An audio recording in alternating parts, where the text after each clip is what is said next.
श्री संत सद्गुरू बाळूमामा प्रसन्न. नमस्कार श्रोते हो.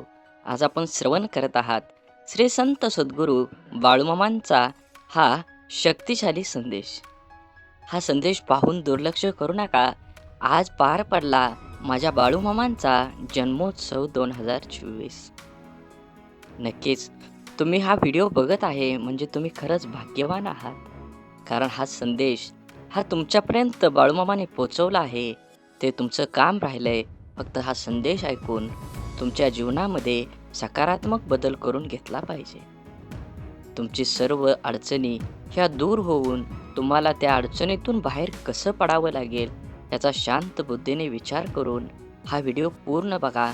तुम्हाला नक्कीच फायदा होणार आहे.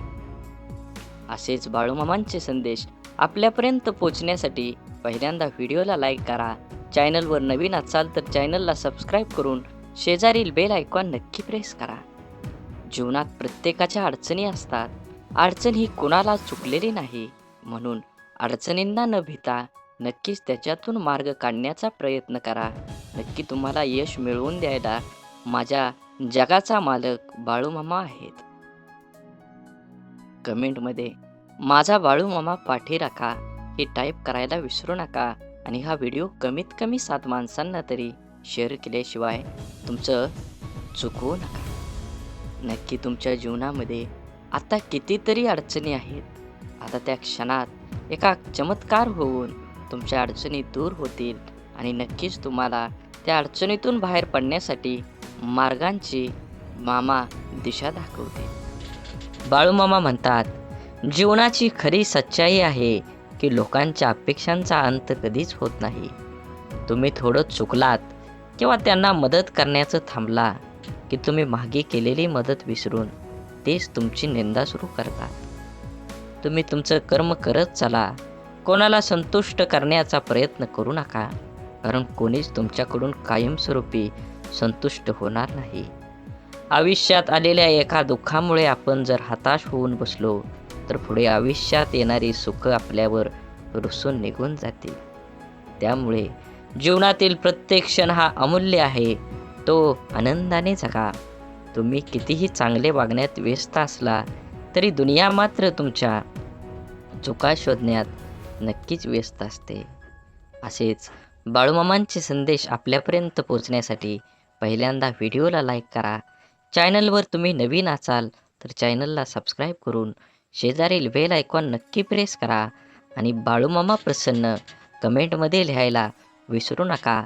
तुमच्यावर आणि तुमच्या कुटुंबावर बाळूमामांची कृपादृष्टी अखंड राहील. पूर्ण विराम म्हणजे शेवट नाही.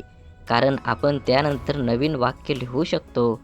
त्याचप्रमाणे जीवनात अपयश आलं तर तो खरा शेवट नसतो, तर ती नवी यशाची सुरुवात असते. देवाकडे पाठ असताना तुम्ही काय वागता आणि देवासमोर उभा राहून तुम्ही काय मागता यावर बऱ्याच गोष्टी अवलंबून असतात. जे घडतं ते चांगल्यासाठी. फरक फक्त एवढाच असतो की ते कधी आपल्या चांगल्यासाठी घडत असतं तर कधी दुसऱ्याच्या चांगल्यासाठी.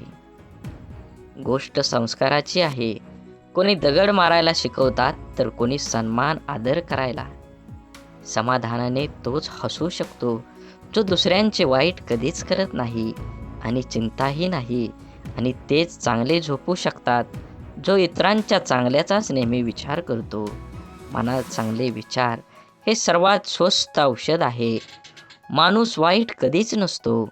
माणसावर जी परिस्थिती येते ती वाईट असते. ते चांगल्या कर्माने बदललं जाऊ शकतं. वाईट प्रसंगी साथ देणारी माणसं, मग ते नातेवाईक असोत वा नसो, हीच खरी आपली माणसं असतात. जीवनात वादळं देखील आवश्यक आहेत. तेव्हाच कळतं कोण हात सोडून पळून जातं आणि कोण हात धरून चालतं. तुम्ही चांगले आहात की वाईट याचा विचार कधीच करू नका. कारण जेव्हा लोकांना तुमची गरज असते तेव्हा तुम्ही चांगले असता आणि जेव्हा त्यांना गरज नसते तेव्हा तुम्ही वाईट असता. तुमचा आजचा संघर्ष हाच उद्याचा तुमची ताकद निर्माण करतो. यश मिळवायचेच असेल तर स्वतःवर काही बंधनं घाला. इतरांच्या पावलावर पाऊल ठेवण्याऐवजी असे काही तर करा जेणेकरून लोक तुमच्या पायावर पाऊल टाकतील. लोकांना वाटणाऱ्या एका रात्रीत मिळणाऱ्या यशासाठी कित्येक तरी वर्ष संघर्ष करावा लागतो. हरण्याची काळजी आणि जिंकण्याची महत्त्वाकांक्षा न बाळगता प्राणाला लावून लढावं म्हणजे विजय तितकाच आनंददायी होतो. आणि पराभव झालाच तर तो तितकासा बेचत नाही. खोटं बोलून तात्पुरती माणसं जमवता येतील, पण पारदर्शक राहून दीर्घकाळ माणसं कमवता आली पाहिजेत, तरच माणूस जिंकला म्हणता येईल. म्हणून जीवन जगत असताना नेहमी माणसानं मानवता धर्म पाळला पाहिजे. जीवन हे खूप क्षणभंगूर आहे, त्याचा परिपूर्ण आनंद घेतला पाहिजे.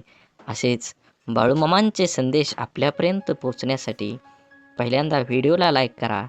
चॅनलवर नवीन असाल तर चॅनलला सबस्क्राईब करून शेजारील बेल आयकॉन नक्की प्रेस करा, जेणेकरून येणारे असेच बाळूमामांचे आशीर्वादाचे व्हिडिओ आपल्याला लवकर भेटून जातील. आणि कमेंटमध्ये बाळूमामा प्रसन्न लिहायला विसरू नका. व्हिडिओ आवडला तर नक्कीच तुम्ही जास्तीत जास्त शेअर करा. आपणच पेरलेल्या कर्माचं जेव्हा एक मोठं झाड होतं आणि ते झाड आपल्याला कर्माचं फळ द्यायला लागतं, तेव्हा ते फळ गोड असो की कडू खावावंच लागतं. बघण्याची नजर प्रामाणिक असेल तर दिसणारी प्रत्येक गोष्ट सुंदर दिसते. समजदार व्यक्तीसोबत केलेली काही वेळ चर्चा ही हजारो पुस्तकं वाचण्यापेक्षा श्रेष्ठ असते. दुःख आणि त्रास ही अशी एक प्रयोगशाळा आहे, जिथं तुमच्या क्षमतेची आणि आत्मविश्वासाची परीक्षा घेतली जाते. जगातील सर्वात चांगली गोष्ट म्हणजे वेळ आहे. जेव्हा आपण कोणाला आपला वेळ देतो, तेव्हा त्याला आपल्या जीवनातला तो क्षण देतो जो परत कधीच येत नाही. सोबत किती आहेत हे महत्त्वाचं नसतं, पण जितके आहेत ते आपल्या बाबतीत कसे आहेत हे खरंच खूप महत्त्वाचं असतं. देव हा माणसाच्या मनात जेवढा असतो त्यापेक्षा जास्त माणसाच्या कर्मात असतो. आणि आपल्या चांगल्या कर्मातला देव कोणाला दाखवण्याची गरज नाही, तो सर्वांना दिसत असतो. म्हणून मंदिरातला देव एक वेळ टाळला तरी चालेल, पण कर्मातला देव कधीही टाळू नका. सुखासाठी धडपड हवी, पण त्या सुखाला कुठंतरी समाधानाची सीमा असावी. आपलं आयुष्य इतकं छान, सुंदर आणि आनंदी बनवायचं की निराश असलेल्या व्यक्तीला आपल्याला पाहून जगण्याची नवीन उमेद मिळेल. आधार शोधण्याच्या नादात तुमचं मन घाण ठेवू नका, नाहीतर दुःख व्याजासकट तुमचा हिशोब घेतं. इतरांकडून कमीत कमी अपेक्षा आणि स्वतःकडून जास्तीत जास्त तडजोड या दोनच गोष्टी प्रत्येकाचं जीवन आनंदी आणि यशस्वी बनवू शकतात. यशस्वी भरपूर जण असतात, परंतु समाधानी फार कमी असतात. यश हा जरी तुमच्या कर्तृत्वाचा विजय असला तरीही समाधान हा तुमच्या मनाचा विजय असतो. छापलेली पुस्तकं वाचल्याने खरे ज्ञान मिळत नाही, अनुभवाचे पुस्तक वाचल्याने खरे ज्ञान मिळते. कारण छापलेल्या पुस्तकांचे लेखक अनेक असतात, पण अनुभवाच्या पुस्तकाचे लेखक आपण स्वतः असतो. उंच शिखरावर जरूर चढावं, पण जगाने आपल्याकडे पाहावे म्हणून नाही, तर शिखरावरून आपल्याला जग पाहता यावं म्हणून. समुद्रातील तुफानापेक्षा मनातील वादळं अधिक भयानक असतात. म्हणून मनातल्या गोष्टी जवळच्या व्यक्तींना नक्की सांगा, कारण त्याने मन हलकं तर होईलच, पण लढण्याची ताकद पण येईल. यशस्वी होण्याचे सगळे मंत्र मेहनत या शब्दाने सुरू होतात. आपुलकीच्या माणसांसाठी, ज्याला आईबापाच्या कष्टाची जाणीव असते ना, तो कधीच वाईट मार्गाला जात नाही. दुःखाचे डोंगर तुडवूनच सुखाच्या शोधात जाता येत असतं, पण आपल्या चेहऱ्यावरचा आनंद कोणाकडून वाढवण्यासाठी कोणाकडून सुख उसणं घ्यावं. म्हणूनच जीवनात झालेल्या चुकांवर भर देऊन, एकमेकांना दोष देऊन निराशामय वातावरण तयार करण्यापेक्षा झालेल्या चुकांमधून बोध घेऊन मार्गात बदल करून आशादायी वातावरण तयार करणं कधीही चांगलं असतं. साखर अंधारात खाल्ली किंवा प्रकाशात खाल्ली ती गोड नेहमीच असते. तसंच चांगलं कर्म नकळत जरी केलं तर त्याचं फळ नेहमी तुम्हाला गोडच मिळणार आहे. सत्य हे पाहणाऱ्याच्या किंवा ऐकणाऱ्याच्या इच्छेनुसार विचार कधीच करत नसतं. ते नेहमी जसं असतं तसंच पुढं येत असतं, अगदी उगवत्या सूर्यासारखं. बुद्धीचा वापर करण्यापेक्षा तुम्ही कधीतरी मनाचा वापर करणारी लोक चांगलीच असतात. कारण बुद्धीचा वापर करणारे आधी स्वतःचा विचार करतात, पण मनाचा वापर करणारी लोक मात्र आधी दुसऱ्यांचा कसं चांगलं होता येईल याचाच विचार करतात. स्वाभिमान जिवंत असलेला माणूस कधीच दुसऱ्यावर अवलंबून नसतो. अहंकाराच्या बंगल्यात कधी जायचं नाही आणि माणुसकीच्या झोपडीत जायला कधी लाजायचं नाही. वाणी, वागणूक आणि विचार हे आपल्या स्वतःचं उत्पादन आहे. आपण जितका उच्च दर्जा राखू तेवढी उत्तम किंमत आपल्याला मिळणार आहे. प्रत्येक मनुष्याच्या जीवनात जीव लावणारे शब्द आयुष्य घडवतात, तर जिव्हारी लावणारे शब्द आयुष्य बिघडवतात. शब्द, प्रेम, प्रेरणा, यश, नातं तसेच आयुष्यभर आणि आयुष्यानंतरही मनामनात जपणारी भावना देतात. शब्दांचे मोल जपले की आपले आयुष्य अनमोल होतं. दवाखाना कितीही मोठा किंवा चांगला असू द्या साहेब, पण मनावर झालेला घाव कोणत्याही रिपोर्टमध्ये कधीही दिसत नाही. मरण सर्वांना येतच असतं, पण तोपर्यंत जगायचं कसं याचं उत्तर फक्त लढणाऱ्यालाच माहीत असतं. देणारा हा कायम सर्वश्रेष्ठ असतो, मग तो आधाराचा शब्द असो किंवा संकटात दिलेला मदतीचा हात. जीवनात काही प्रसंगी पैशाची नाही तर आधाराची गरज असते व यावेळी आधार देणारी व्यक्ती सर्वश्रेष्ठ ठरते. सुख कणभर गोष्टीमध्ये लपलेलं असतं, फक्त ते मनभर जगता आलं पाहिजे. आयुष्य हसत खेळत जमलं पाहिजे असं म्हणतात, पण काही खेळणी काही लोक लहानपणीच विसरून जातात आणि हसणं हळूहळू वाढत्या जबाबदाऱ्यामध्ये दबून जातं. निर्णय चुकला तरी हरकत नाही, स्वतःवर विश्वास असला की जीवनाची सुरुवात कुठूनही करता येते. आपल्या हाताने जर कोणतं चांगलं काम झालं तर तो दिवस खूप चेहऱ्यावर आनंद देऊन जातो. आयुष्यात येणारी प्रत्येक व्यक्ती कळत न कळत काहीतरी शिकवून जाते. काही कसं वागायचं ते शिकवतात, तर काही कसं जगायचं ते शिकवतात.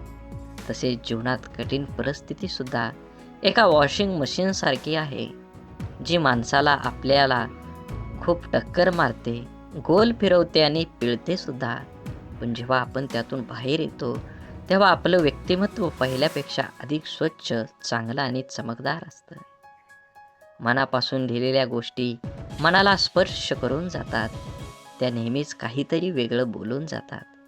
काही माणसं भेटून बदलत असतात आणि काही माणसांना भेटून आयुष्य बदलत असतं. म्हणून जीवनात बदल हा नक्कीच गरजेचा आहे. तुम्ही काय कमवणार आहे, तुम्ही काय कमवलं आहे, त्यापेक्षा तुम्ही काय दान केलं आहे हे सर्वात महत्त्वाचं आहे. भिंतीवरील सुंदर फोटो फार खिळा सांभाळतो, परंतु लोक कौतुक खेळाचं करतील किंवा टांगलेल्या फोटोजच करतात. जीवनाचं देखील असेच असतं. केलेल्या कामाचं श्रेय तुम्हाला मिळेलच असं नाही. दोन गोष्टी कधी संपू देऊ नका, मनाचं बालपण आणि अंतःकरणातील देवपण. हे संपलं की माणूस संपला.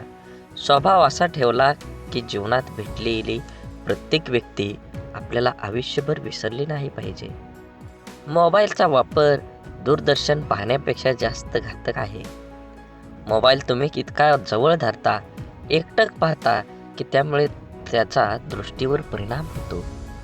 मानेचा शिरा, पाठ, कंबर या सर्व अवयवावर ताण येतो.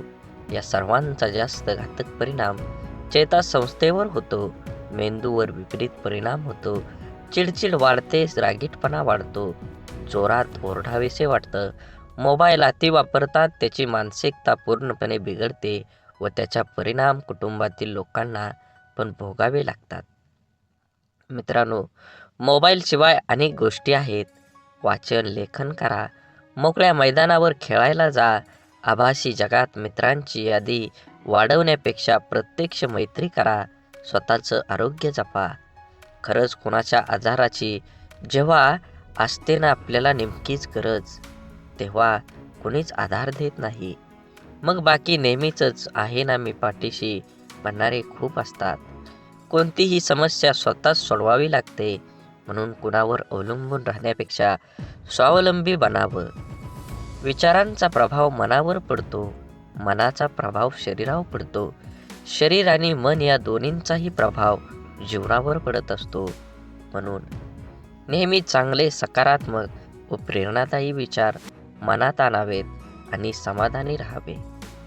माझं काय चुकलं हे देवाला विचारण्यापेक्षा आपल्या मनाला विचारत चला, कारण आपल्या कर्माची, चुकांची आणि चांगल्या वाईट गोष्टींची जशी नोंद देवाकडे असते, तशीच एक प्रत आपल्या मनाकडेही असते. एकटेपणा काय असतो ते ताजमहालाकडे बघून ठरवावं. बघायला सगळेच येतात, पण राहायला कोणीच येत नाही.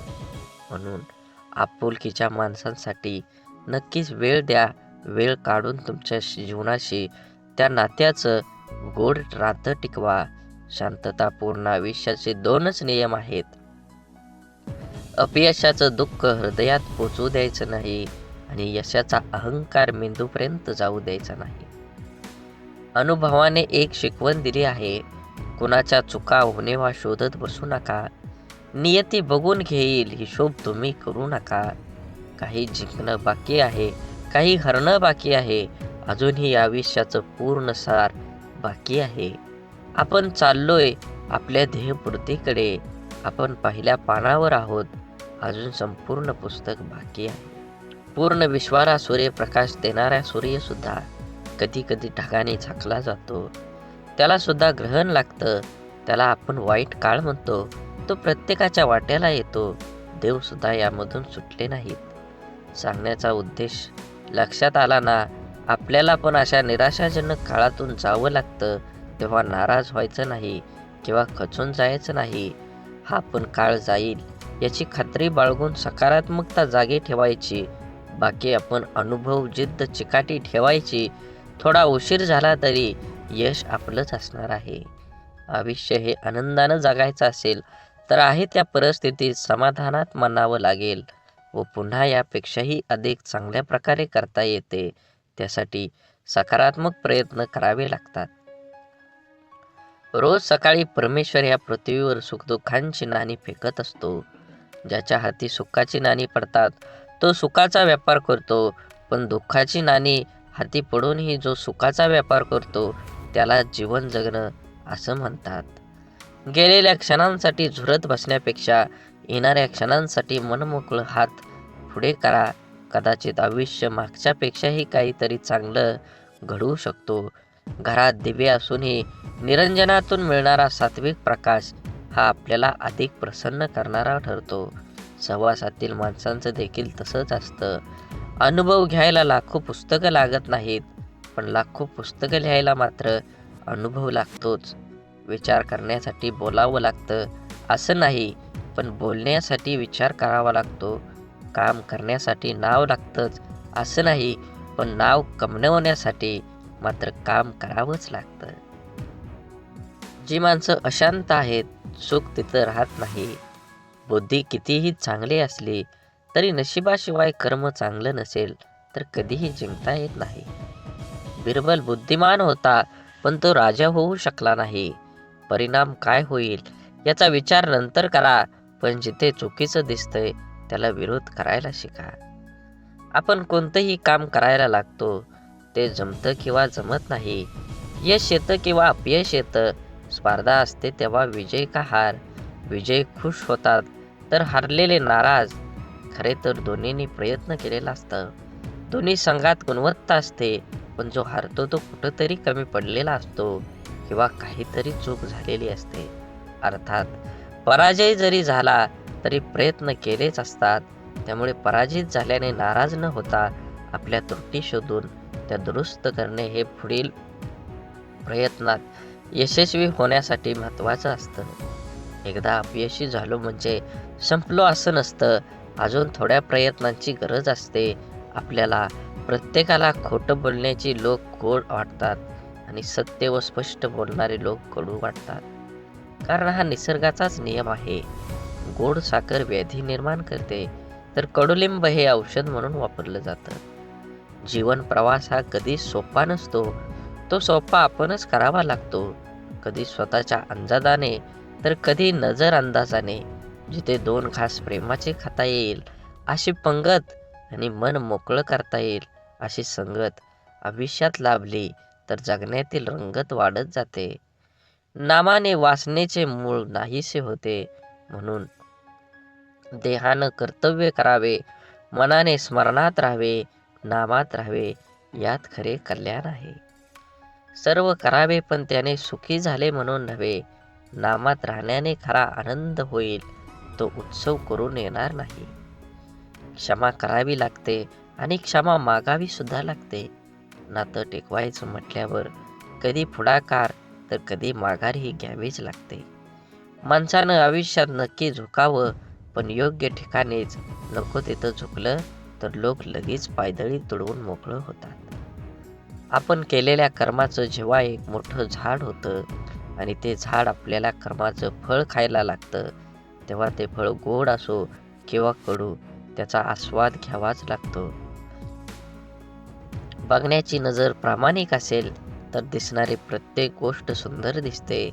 समजदार व्यक्तीसोबत केलेली काही वेळ चर्चा ही हजारो पुस्तकं वाचण्यापेक्षा श्रेष्ठ असते आणि ती निष्फळ ठरत नाही. अनुभव घ्यायला लाखो पुस्तकं लागतात, पण लाखो पुस्तकं लिहायला मात्र अनुभवच लागतो. काम करण्यासाठी नाव लागतं असं नाही, पण नाव कमवण्यासाठी तुम्हाला काम करावंच लागेल. कुणाला दुःख देऊन मिळवलेला आनंद सुख देऊ शकत नाही, पण कुणाला आनंद मिळावा म्हणून स्वीकारलेलं दुःख नेहमी सुखच देऊन जातं. जीवनात दुःखाचा विचार करत बसला की समोर उभं असलेलं सुख ही डोळ्यांना दिसत नाही. विचारांची गुणवत्ता चांगली असली तर मोठ्यात मोठी स्वप्न साकार होण्याची वेळ लागत नाही. जगातील कोणतीही वस्तू कितीही महागडी का असेना, परंतु देवाने तुम्हाला जी झोप, शांती आणि आनंद दिला आहे, त्यापेक्षा कोणतीच गोष्ट मौल्यवान नक्कीच नाही. माणसाचे यश हे कोणत्या आधारावर नसते, तर चांगल्या विचारावर असते. कारण आधार नेहमी सोबत नसतो, परंतु चांगले विचार नेहमी सोबत असतात. ऐकणं महत्त्वाचंच आहे, पण त्यापेक्षाही महत्त्वाचं आहे ते आचरणात आणणं. किती ऐकलं यापेक्षा आचरणात किती उतरवलं, यावरच माणसाचं यश अपयश अवलंबून असतं. माणसाला गरज पडली की आठवण येते, माणसांची गरज संपली की अडचण निर्माण होते. हा काही लोकांचा स्वभाव गुण असतो. वेळ हा असा एक तराजू आहे, जो वाईट काळात आपल्या माणसांचं वजन आपल्याला बिनचूकपणे दाखवतो.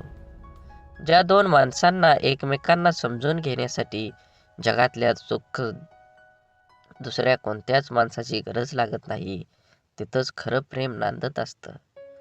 आपलं वाईट चिंतणाऱ्यापासून 4 पावलं लांबच राहिलेलं बरं. त्या व्यक्तीशी नातं नसलेलंच बरं. कारण जिथे द्वेष आहे तिथे कधी चांगली भावना असू शकत नाही. त्या नात्याला अर्थ असू शकत नाही. ते नातं निथळ भावनेने जोडलेलं असू शकत नाही. जो आपलं वाईट चित्तो तो व्यक्ती आपला असूच शकत नाही. आयुष्यात काही गोष्टी अशा असतात की नशिबात जरी नसल्या तरी आठवणीत मात्र आयुष्यभर राहतात.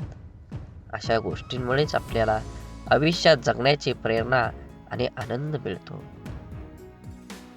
माणसाला गरजेपेक्षा जास्त मिळू लागलं की माणुसकी विसरून लागतो. ज्या माणसाच्या मनात स्वार्थ नसतो तीच माणसं चुकीला चूक आणि बरोबरीला बरोबर म्हणायची हिंमत ठेवतात.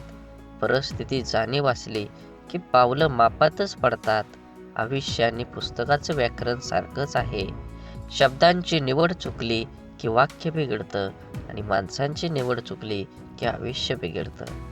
जीवनात कमीत कमी एक मित्र काचेसारखा असावा आणि एक सावलीसारखा जरूर कमवा.